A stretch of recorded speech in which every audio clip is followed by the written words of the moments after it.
about to level up so hard right now. You're going to love this. Trust me. Hold up, watch this.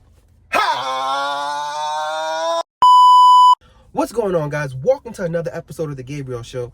Now, as you guys can see, I've been on one. I've been posting consistently, and I am so proud of myself. But anyways, from the title of the video, right? How to get rid of your debt forever, right? So, first things first.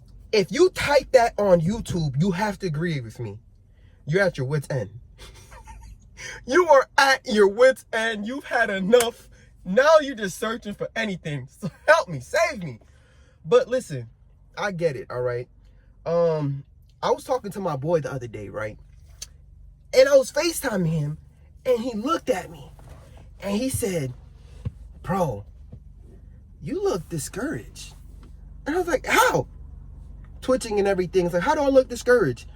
And he's like, "I could see it, man. Something's just off with you." And he's my boy, so we talk about everything. You know, I talk to you guys about everything, but we talk about everything too. And I go into the details, and I told him, like, "Bro, they cut my salary in half. They trying to put me, you know, things is changing." And he was like, "But bro, you don't have any debt though. You don't have a student loan. You don't have a credit card bill. You don't have, you know, no car payment. You don't have any debt. So why are you stressing?" And I was like, "Oh, I don't know." And the thing is, I'm just like, I don't necessarily need to be stressing, right? So my job hasn't been giving me hours like that because it's the slow season. But the thing is, that's okay. Because when you don't have much debt, when you don't have no bills, there's not much you need to pay for.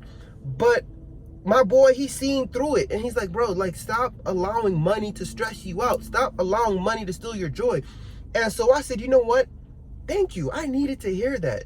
Because sometimes God's going to send somebody in your life to speak to you, like, through them. I don't know if that makes sense. But, like, a lot of us stress about money. A lot of us are at our wit's end.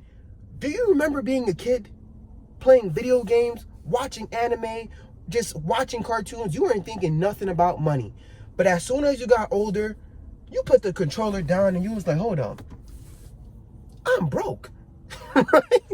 You put the controller down and you realize, like, "Yo, hold up. If I want to take my lady on a date, I'm going to have to, you know, I'm going to have to level up. If I'm going to want to do X, Y, and Z, I'm going to have to do this and that," right? So that's why you started stressing about money. But the first thing I want to tell you about is, if you want to get rid of your debt forever, if you want to make a change in your life, you are going to have to level up. You are going to have to grow, right? And the thing is, I got off of social media because for me, I realized it was not good for me. I don't know about you, but I fell for all the traps, right? I was flexing. I did everything wrong. I've made a lot of mistakes. And I know I say it in a lot of videos, but I realized it's not a bad thing. I was ashamed, but it's not a bad thing to tell you guys the debt I was in, because I was in $250,000 worth of debt. And at the age of 24, I almost filed for bankruptcy, okay? But I had a change in mindset. I stopped caring about what people thought about me, about their perception of who I am. And I stopped flexing, and I stopped, you know, putting myself in debt because I stopped caring. I stopped caring about other people's perception of me. So I stopped using my credit card, right? I stopped going, like, maxing out my credit cards to go on vacation, to finance these cars. Guys, I bought 2 BMWs. I didn't need 2 BMWs, but I financed them, right? I was so worried about what society thought of me. Like, I wanted to just level up. I took on a bunch of loans, and I got my master's degree. But at the end of the day, I was the only one with that debt. And I was stressing out. Listen, my wife, who was my girlfriend at the time, she felt it. She felt the difference in the strokes. Listen, you ever had sex while you're stressing out about finances? Your lady could feel that, brothers. Come on. Damn, how am I going to pay the mortgage? Ooh, how am I going to pay for the light? And your lady's like, "Damn, he's stressing. These are some stress strokes." Yo, man, the sex don't feel the same when you're in debt. Listen, when you're stressing out about finances, it's hard for you to even laugh. It's hard for you to find any joy in your life. But the thing is, let me tell you something. I believe that God put storms in your life for a reason. There's a reason why there's a storm in your life, because if everything was to be going good in your life, it's like we forget. Like, guys, things were going so good for me from January to June. I was making so much money. So much money. Guys, I can't even explain it. But I wasn't praying as much. You know, I wasn't thanking God as much. I'd forget. Oh yeah, let me pray before I eat. But I wasn't having conversations. I wasn't really like doing what I had to do. But you know what happened? God took that away from me. And that's what happens when you are in a struggle, when you really need God. Let's say it's a disease diagnosis you got. Let's say it's a bill you can't pay. Let's say you're just stressing out. That's when you realize, like, oh, I need to pray. Like, let's say you're trying to pass a test. Like, oh, I need to pray. But we never really pray when things are going good. So sometimes God creates a storm in our life, right? And I'm tired of worrying about the storms. I'm tired of worrying about the bad times. You see, like, I read the Bible this morning, and I think it was Matthew. It was a chapter in Matthew, guys. Look, I'm not a pastor, but it was Matthew 8, I believe. But basically, Jesus went on a boat with his his disciples. Listen, my relationship with God is different, all right? So Jesus went on a boat with his disciples, and he went to sleep. But a crazy storm happened, right?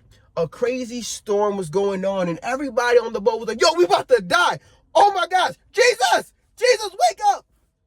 And then they were like, yo, I think we finna die. Jesus woke up and he quieted the storm like this. Shh, shh. Guys, it was like a hurricane, all that crazy stuff. And then boom, out of nowhere, it was a sunny day, rainbows, and it was nice. And Jesus said, yo, y'all have no faith in me? What's wrong? And then everybody was like, yo, that's wild. But you know, it's crazy. So many times we're going through something crazy in our life, a crazy moment. There's so many moments in our life that we actually overcame, things that we didn't know we were going to get through. And then we just forgot to even thank God. We lose faith. I'm tired of, like, listen, if things is bad right now, if I'm in a storm right now, I'm chilling. I'm gonna stay in the storm like this. I'm like, Jesus got me. Jesus, take the wheel. That's it. I'm not stressing no more, because listen, I believe that sometimes God take things away from you so that you could remember him, so that you can continue to praise him. And even when you go through the bad times, you just have to go through it and have faith that there's a reason for it. It's growth. Like, hey, listen, I'm not at work today, but you know what? I'm here. And you know what I get to do? I get to talk to you guys.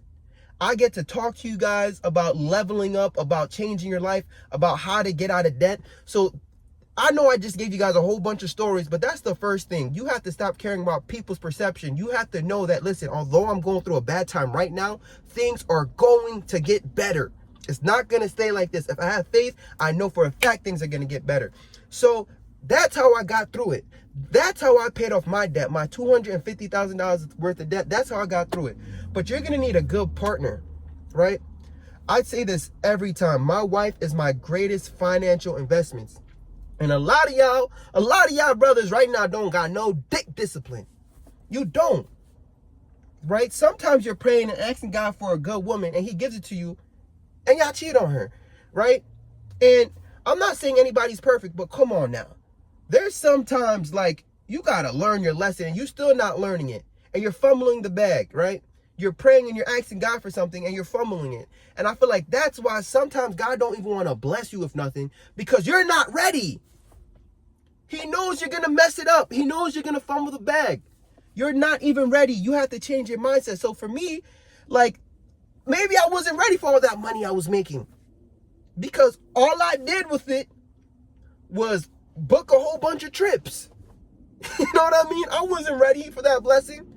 But you know what? God took it away and he says, yo, listen, next time I bless you, I want you to get ready. Guys, you have to get ready. Get ready. Because you have something coming for you. There's a blessing in, I'm telling you, you're about to get blessed, but God's holding it back because, like, you're not ready. You're going to fumble it. I want to give you your dream job, but you're not ready. I want to give you your dream girl, but you're not ready because you're just going to cheat on her. I want to bless you, but you're not ready because you're going to flex and talk about it too much, and then you're going to put yourself in danger because people's going to be jealous and envious of your situation, and I'd rather you broke. You're not ready. You guys got to get ready. Because it's not just about, oh, I want to pay off my debt and do this. Like, I don't just come on the internet, because I used to do that. I used to just like, guys, I paid off $250,000 worth of debt. You know, I wanted the world to know. I wanted to go to the Dave Ramsey show. Matter of fact, I went to the Anthony O'Neill show. Not saying this as a flex, but I wanted the world to know. But you know what? At the end of the day, I realized I was just being a narcissist. I just had spotlight syndrome. I really wanted the attention on me. But you know what I realized? You got to stop doing that. Stop worrying about yourself. It's not about, I realized, listen, God put me in that debt and he allowed me to pay it off so that this way I could come here and tell you it's possible. There's a light at the end of the tunnel. You can get through it. You don't have to file for bankruptcy. You might have to work 2 jobs, 3 jobs. You might not be able to see your wife for a few years, because that's what happened to me. My wife and I, we were grinding. We didn't have no kids yet. It was very tough. We didn't get to have sex like that, but we were working, man. Things was tough. But I was doing 16-hour shifts, 5 days a week, 6 days a week. She was grinding as well, doing 12-hour shifts at the hospital. We didn't see each other. But you know what? We believe, we had faith that we will get through the storm. And a lot of you guys are losing faith.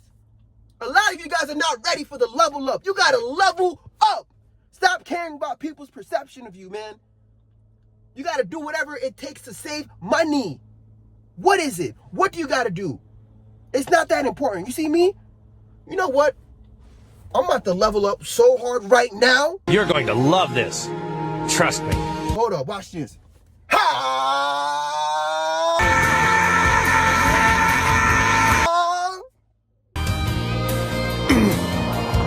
It's unreal. How is he generating that much power?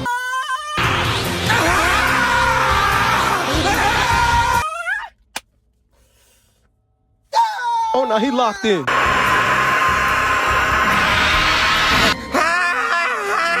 No, you did it wrong. You're bald. Nigga, you're bald.